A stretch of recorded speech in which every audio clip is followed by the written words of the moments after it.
Kalanjoor Narayana Panicker Balagopal is an Indian politician belonging to the Communist Party of India, who is currently the member of Kerala Legislative Assembly representing Kottarakkara constituency. He was a member of the Rajya Sabha the Upper House of Indian Parliament from 2010 to 2016. Son of Shri P. K. Narayana Panicker and S. M. Tirathamoni Amma, Balagopal was born at Kalanjoor, Pathanamthitta on 28 July 1963.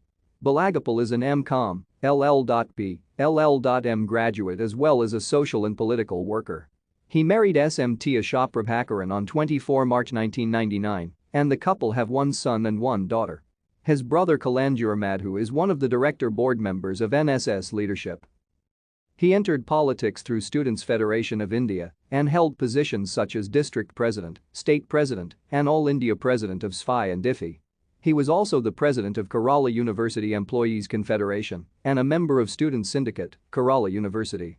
He was the political secretary of Chief Minister of Kerala, Shri V.S. Thank you for watching. Like and subscribe if you would like to view more of our videos. Have a nice day.